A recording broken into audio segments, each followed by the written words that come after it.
안녕하세요. 지난 시간에 이어 UBA의 기본 설정에 대한 부분을 살펴보도록 하겠습니다.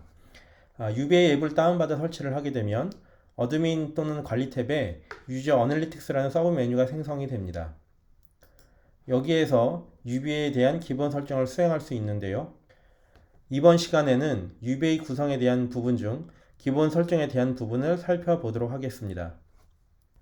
기본 설정에서 관심 있는 부분은 컨텐츠 패키지 설정, 사용자 식별, 경보 생성, 그리고 각종 옵션의 설정이 됩니다.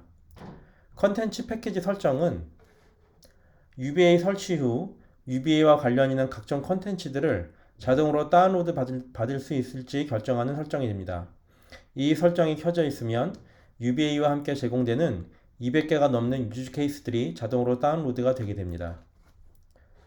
가져온 사용자만 모니터하는 이 옵션은 다음 시간에 살펴볼 사용자 정보를 별도로 입력하는 경우와 관련이 있습니다.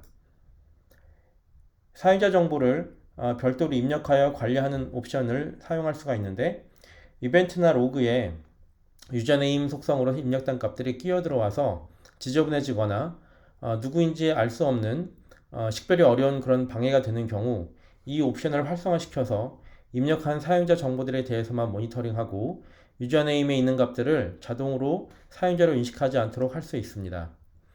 UBA는 식별자로 IP 대신 사용자 정보를 사용하기 때문에 사용자 정보를 관리하는 부분이 매우 중요합니다. 물론 이 말을 IP가 전혀 고려되지 않는다고 오해하시면 안 되는데요. 조금만 생각해보면 서버가 아닌 사용자의 행위는 네트워크 세계에서 사용자를 대변하는 식별 정보로 디지털화되게 되죠. 기업이나 조직에서 사용자는 단말을 이용하여 네트워크 상에서 여러 가지 행위를 수행하고 조직에 따라서 하나의 단말이 아닌 여러 가지 종류의 단말을 사용합니다. 따라서 UBA에서 생각하는 사용자 정보란 디지털화된 사용자 식별 정보일 것이고 사용자가 여러 개의 단말을 이용하여 발생하는 행위들을 사용자 식별 정보를 기준으로 합쳐서 분석한다고 볼 수가 있습니다. 예를 들어 많은 기업들이 관심 있어 하는 정보 유출과 같은 상황을 생각해 봅시다. 누군가가 정보를 유출할 생각으로 내부 정보를 자신의 단말로 조금씩 다운로드를 받고 이후에 회의실에 있는 공용 PC로 파일을 옮긴 후 USB로 복제를 하거나 인터넷상의 네트워크 드라이브로 파일을 복제하는 케이스가 있다고 할 때 만약에 보안 담당자가 IP로만 이 상황을 추적한다고 하면 서로 사용한 단말이 다르므로 이런 케이스를 놓칠 가능성이 있습니다. 그렇지만 사용자 정보를 기준으로 분석한다고 하면 이 내부의 위협자가 여러 개의 단말에 인증하여 사용한 내용이 사용자 정보를 기준으로 합쳐질 것이므로 의심스러운 상황이 발생했다는 것을 알아차릴 수 있을 것입니다. 이런 식의 시나리오는 비단 내부 사용자뿐만 아니라 최근에 발생한 보안 사고처럼 외부 공격자에 의해 도용된 식별 정보를 통해서도 얼마든지 발생할 수 있기 때문에 이제는 보안 관리가 단순히 내부자 위협, 외부 침해 사고와 같이 이분화된 접근 방식으로 나누는 것은 사실상 불가능해졌다고 보아야 될 것 같습니다. 다음으로 위험 인계값에 대해 살펴보도록 하겠습니다. 위험 인계값은 정적 혹은 동적으로 보시는 것처럼 설정할 수가 있습니다.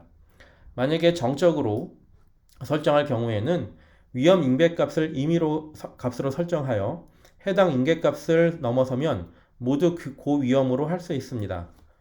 동적으로 설정할 경우에는 표준 편차를 설정하고 해당 표준 편차를 넘어서는 대상을 고위험군으로 할 수가 있습니다. 그리고 고위험군으로 판명된 사용자들에 대한 오펜스 생성 여부를 결정할 수가 있습니다. 지금 보시는 화면에서 보시는 것처럼 만약에 설정된 값으로 우리가 오펜스를 생성할 경우에는 현재 생성이 가능한 오펜스 수가 21개인 것을 알 수가 있습니다. 이것은 설정한 인계값에 따라서 UBA 프로그램에서 자동으로 계산을 하게 됩니다. 다음 옵션은 위험 감소 팩터 값을 결정하는 것인데요. 간단히 말씀드리면 사용자에게 부여된 위험 점수는 고정값이 아니라 위험이 발생하지 않을 경우 일정 비율로 줄어들게 됩니다. 이 값은 그 감소 팩터를 결정하는 것입니다. 이 값을 높이게 되면 더 빨리 감소하게 되고 이 값을 낮추면 천천히 감소하게 되는데 사실 이 값은 이제 지수함수를 잘 아시는 분들이 이 팩터를 조절하여 감소율을 환경에 맞게 조절하실 수가 있습니다. 그리고 그 다음 값들은 그래프의 표시 범위, 사용자 행위에 대한 단위 조사 기간, 세션에 대한 타임아웃 시간을 결정하는 옵션들이 됩니다. 특별한 사정이 아니면 여기 있는 3개의 옵션은 디폴트 상태로 두어도 무방합니다. 그 다음 휴먼 계정 인계값 부분은 중요한 옵션이 되는데 사용자들에 대한 활동이 관찰되다가 여기 설정된 기간 동안 관찰이 되지 않으면 해당 사용자 정보는 비활성 상태로 자동으로 간주가 됩니다.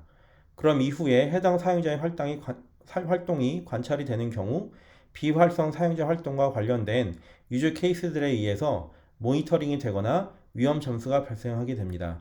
예를 들어서 휴먼 계정이 갑자기 사용이 된다라든가 휴먼 계정을 이용해서 외부에서 접속이 된다라든가 하는 그런 유저 케이스들에 대해서 이 값에 의해서 분리된 그런 휴먼 계정 값들이 이제 모니터링이 되고 그 값에 따라서 이제 위험 점수가 발생이 된다는 의미가 됩니다. 이 설정 값은 회사나 조직의 정책이나 사정과 관련이 있기 때문에 각 회사나 조직의 사정에 맞게 설정하시면 되겠습니다. 현재 보시는 화면에는 30일로 되어 있는데 원래 디폴트 값은 이제 15일로 되어 있고요. 이거는 이제 회사나 조직의 상황에 따라서 더 길게 가져갈 수도 있고 회사 조직의 어떤 사용자들의 활동 내용에 따라서 더 짧게 가져갈 수도 있을 것입니다. 자, 그럼 다음 시간에는 사용자 정보를 어떻게 가져오고 설정할 수 있는지에 대해서 살펴보도록 하겠습니다. 지금까지 시청해 주셔서 감사합니다.